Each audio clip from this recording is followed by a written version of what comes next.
এসে গেছেন, দেরি করলেন কেন? কতক্ষণ ধরে আপনাদের জন্য অপেক্ষা করছি। এত দেরি করলে কেন বাবা? হ্যাঁ, সবাই খেতে বসে গেল। তুমি হলে কি বাড়ির হবু জামাই, তোমার ছাড়া কারো খেতে বসতে ভালো লাগে? হ্যাঁ, আপনিও বলেন গিয়ে হবু কুটুম। হ্যাঁ, দেখো সবার খাওয়া হয়ে গেছে, এসো খেতে বসবে, এসো, বেলা হয়ে গেছে, এবারে খিদে মরে যাবে। আসুন আসুন, এসো এসো এসো এসো আসো। বল বৌমা, ওনারা এসেছে না, তুমি খাওয়ার ব্যাপার। না না, আপনি আমাদের নিয়ে অত ব্যস্ত হবেন না, আমরা খেয়ে এসেছি। খেয়েছেন মানে? তো এখানে তো দুপুরে খাওয়ার কথা ছিল, আমি তো পচে বসে আছি সবাই মিলে। না, আসলে আজকে আপনাদের বাড়ির একটা খুশির দিন। এখন হয়তো কথাটা বলা ঠিক হবে না,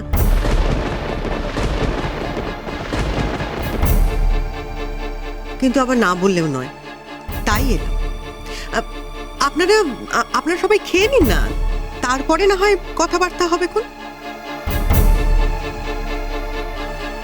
কি হয়েছে? কি কথা বলুন না দিদি, কি হয়েছে বাবা? কিছু কি হয়েছে? আসলে মানে আমার পক্ষে আর সোমাকে বিয়ে করা কখনো সম্ভব নয়।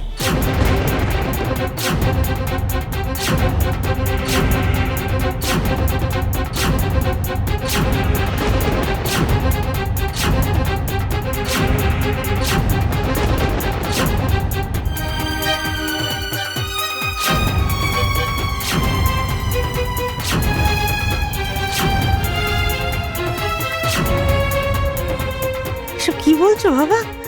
ও দিদি, আরে এই সমস্ত কি বলছে? সিদ্ধার্থ, আশীর্বাদ হয়ে গেছে বাবা। এখন কি করে তুমি বিয়ে ভাঙছো বলো তো? আমার আমার মেয়ের কথাটা তো একবার ভাববে তুমি। আরে এই কথাটা একবারই লোকের সামনে এইভাবে বলে দিলে, হ্যাঁ? দেখুন, এখন এইসব কথা বলে কোনো লাভ নেই।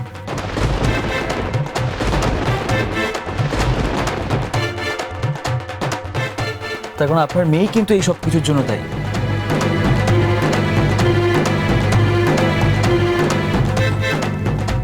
আপনারা আমাদের ক্ষমা করে দেবেন।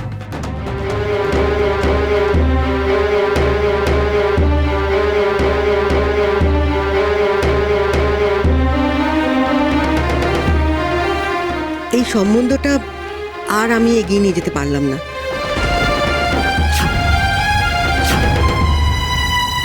আপনারা আপনাদের মেয়ের বিয়ে অন্য জায়গায় ঠিক করতে পারেন।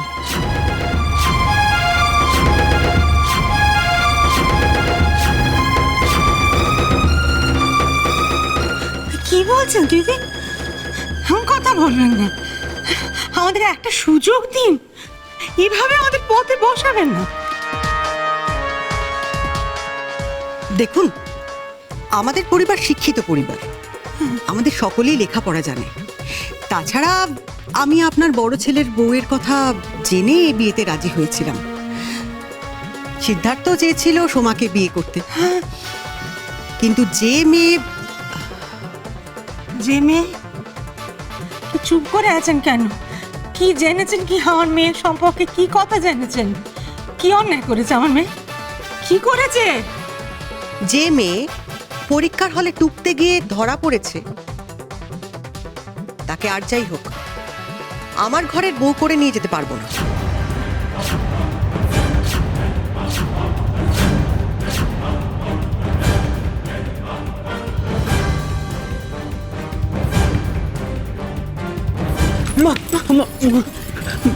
বসো বসো।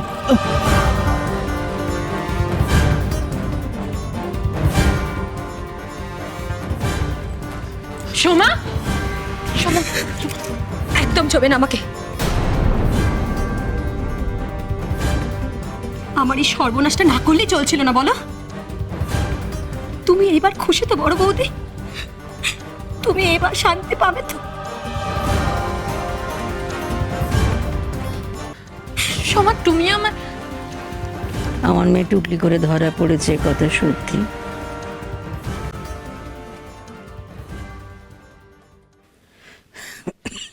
কিন্তু এই খবর আপনারা কোত্থেকে পেলেন দিদি?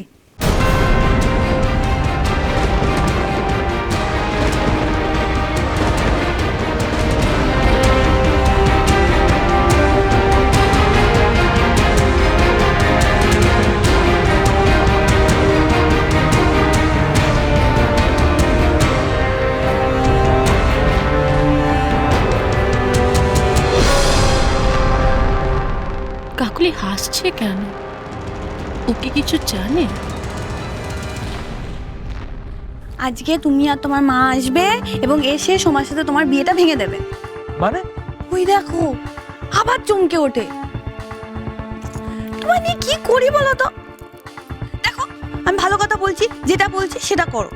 আরে বাবা, এর থেকে ভালো সুযোগ আর তুমি পাবে না তোমার বিয়েটা ভাঙার, মনে রেখো। আচ্ছা, সে তো মনে রাখবো মেজো বৌদি, কিন্তু আমি বলছিলাম এক্ষুনি তো আর বিয়ের কোনো কথা হচ্ছে না। আগেও রেজাল্টটা বেরোক, এখনো তো সময় আছে হাতে। ও রেজাল্ট আর এই জীবনে বেরোবে না, বুঝলে? তোমার সোমা রানী না ফেলটু রানী হবে। হবে কেন, হয়ে গেছে। কি ও খারাপ পরীক্ষা দিয়েছে নাকি? কিন্তু এবার তো ভালো করে পড়াশোনা করছিল। একদিন নিজে থেকে আমাকে ফোন করে বললো যে এবার নাকি ওর পেপারে ছবি বেরোবে। তোমার সোমা পরীক্ষায় টুকলি করে ধরা পড়েছে। আর কে ধরেছে জানো? আমার গোয়েন্দা বদ্দি। আর তারপরে পরীক্ষার হল থেকে ওকে ঘাত ধাক্কা দিয়ে বার করে দিচ্ছে। সে কি, জানতাম না তো। এই তো জানালাম তোমাকে আমি, এবার সেটা কাজে লাগাও। হ্যাঁ, তুমি এখানে এসে বলো যে পরীক্ষায় যে মেয়ে টুকলি করে আমি তাকে বিয়ে করবো না। দেখো তোমার পেস্টিজ বলে তো একটা কথা আছে, তাই না? মানে আমি বলছিলাম যে ওদের বাড়ি থেকে কেউ না জানালে আমরা আগবাড়ি এটা বলি কিভাবে? ও, সোনার ডিম পাড়া হাঁস ছাড়তে ইচ্ছা করছে না, তাই না? হ্যাঁ, জমি তো নিয়েছো, আর কি কি নেবে? কি লোভ গো তোমার! মেজো বৌদি, এটাকে ঠিক লোভ বলবেন না। মানে সবই তো করা আপনার বোনের জন্য, তাই না? তাহলে আমি যেটা বলছি সেটা করো। সময়ের সাথে এই বিয়েটা ভেঙে আমার বোনকে বিয়ে করো, নাহলে কিন্তু। না হলে কি? কে কার সাথে দীঘার ছবিগুলো মনে আছে? হ্যাঁ, আমার শাশুড়িকে দেখাবো, বিয়ে তো ভাঙবে, সম্মান যা আছে যেটুকু আছে সব যাবে। ভালো হবে তখন। মেজবৌমা, কোথায় গেলে? সিদ্ধার্থ, কি হলো? আমরা সবাই তো তোমাকে একই প্রশ্ন করছি, তুমি উত্তর দিচ্ছ না যে? দেখো, একটা কথা বললে তো আর সব কিছু শেষ হয়ে যায় না, সব কিছুর তো একটা পদ্ধতি আছে। আচ্ছা, আমরা এই সমস্যাটা তো কথা বলেও মিটিয়ে নিতে পারি।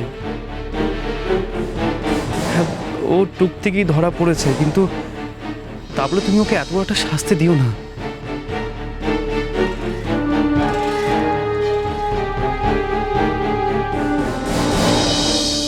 নিষিদ্ধা,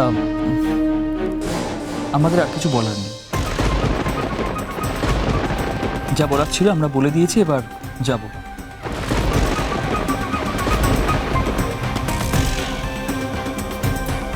চল। তার আগে আমার একটা কথা জানার আছে সিদ্ধার্থ।